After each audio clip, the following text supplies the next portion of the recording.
Hey everyone, and welcome to This Explainer. Today, we are setting the stage for a total paradigm shift in how we approach flexibility and human movement. Think about it. For decades, we've basically treated our bodies like rubber bands, right?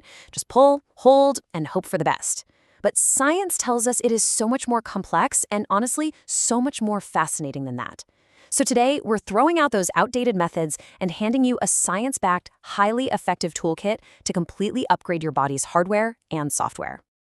Okay, let's dive into this with a really provocative question. Is your warm-up actually making you weaker? I know it sounds crazy, but let's think about our traditional pre-workout routine. We've all been taught to do that classic bend and hold static stretch right before going for a run, lifting weights, or playing a sport. You touch your toes, hold it for 30 seconds, and just wait for the muscle to loosen up.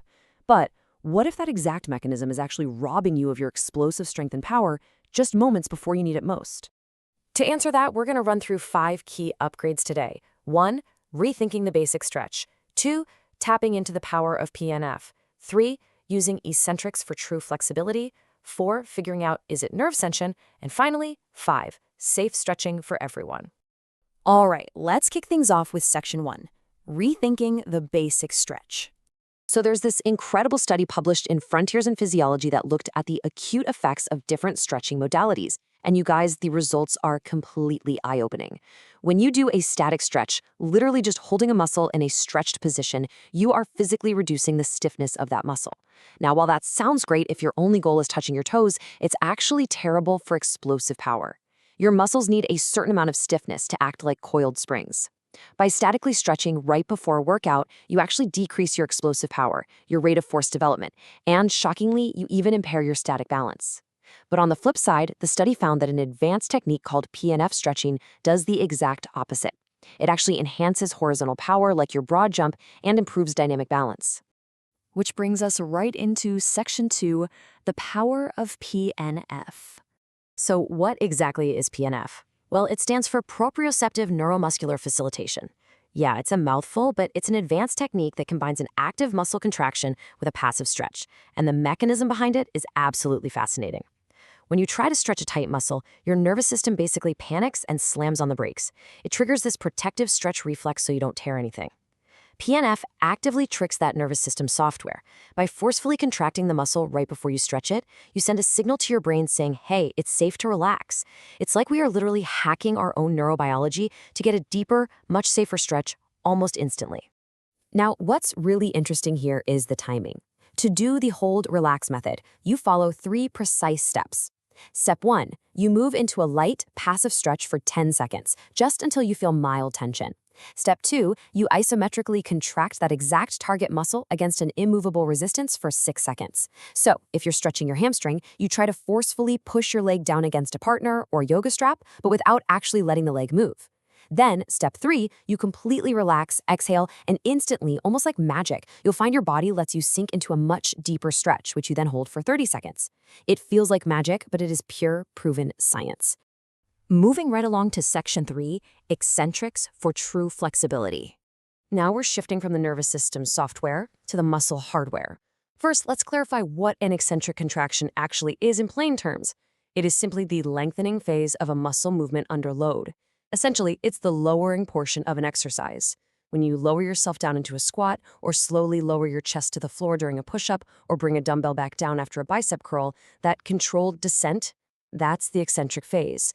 And historically, we've just totally ignored it and let gravity do all the work. But ignoring it is a huge mistake, and the data proves it. A massive systematic review published in PubMed looked at eccentric strength training, and the results are just phenomenal. By simply focusing on that lowering phase, participants saw a 19% increase in eccentric strength, while simultaneously achieving a 9% increase in their range of motion. Think about that. You are literally building serious functional strength and flexibility at the exact same time. It actually physically changes your muscle architecture by lengthening the muscle fascicles. So how do you actually apply this? It's beautifully simple. You just add a 3 to 5 second lowering phase to your movements. If you're doing a squat, just take a slow, controlled 3 to 5 seconds to lower yourself down and then stand back up normally. You can do this with wall press-ups. Take 5 seconds to lower your chest to the wall. Or try heel drops on the edge of a stair, slowly lowering your heel down to stretch and strengthen the calf and Achilles. The best part? This doesn't require heavy breathing or crazy explosive movements. It's just controlled, deliberate, and highly effective. All right, section 4. Is it nerve tension? Get ready for a massive plot twist. If you've been stretching a stubborn area, let's say your hamstrings or your hip flexors, for months or even years, and you've seen zero progress, you might not have a tight muscle at all. That stubborn tightness might actually be a stuck nerve. See, when a nerve doesn't glide smoothly through your tissues, your brain interprets that restriction as a threat, and it commands the surrounding muscles to seize up to protect it. A super common culprit for tight quads and hips is actually tension in the femoral nerve. To fix this, we don't stretch, we floss. Let's look at the femoral nerve glide, specifically the lunge variation. Step 1. Start in a 90-90 lunge position on the floor. Step 2. Tuck your chin down to your chest while simultaneously sliding your hips backward. Step 3. Lift your head up while gently leaning your hips forward. You are essentially pulling the nerve from the top and then pulling it from the bottom, gently flossing it back and forth through the tissue to unstick it. But hold on, there is a crucial, non-negotiable safety rule here, and it all comes down to the number 3. Nerves are incredibly sensitive. They do not like being pulled aggressively.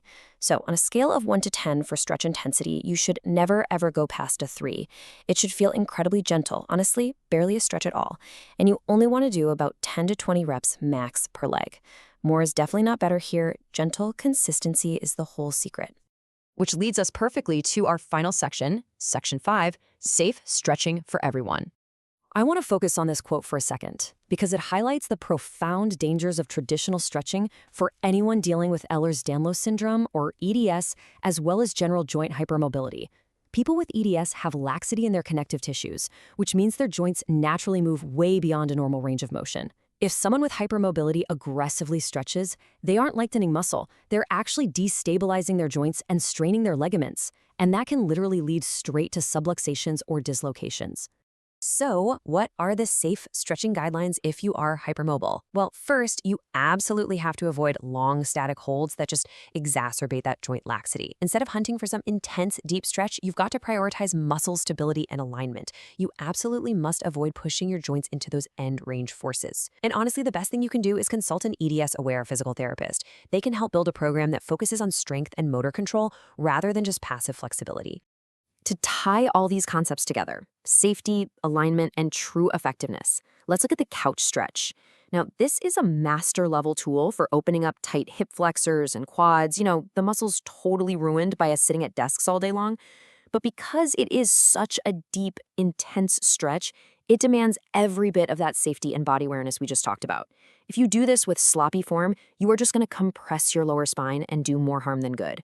So here is the precise setup. Step 1, place your shin vertically against the back of a couch or wall, with your knee resting on the floor. Step 2, plant your opposite foot out in front of you. Step 3, create a perfectly straight line from your stretching hip all the way down to your knee. Step 4, you have to engage your glutes and your core to keep your pelvis neutral. So, the crucial point is this. The couch stretch is not a lunge. You are not just wildly pushing your hips forward. You're using structural alignment to target the exact muscle safely and effectively, without overarching your back. Which leaves us with one final question for you. Are you ready to stop blindly holding stretches and actually start building true functional mobility? We've covered so much ground today. We've shifted from those outdated static holds, we've downloaded some brilliant software updates like PNF, and we've installed hardware upgrades using eccentric training. You even know how to check for nerve tension and protect your joints with proper alignment. You literally have the ultimate mobility toolbox right in front of you. The only thing left to do is put these tools to work. Thanks so much for joining me on this explainer today, and I absolutely cannot wait to see how you upgrade your routine.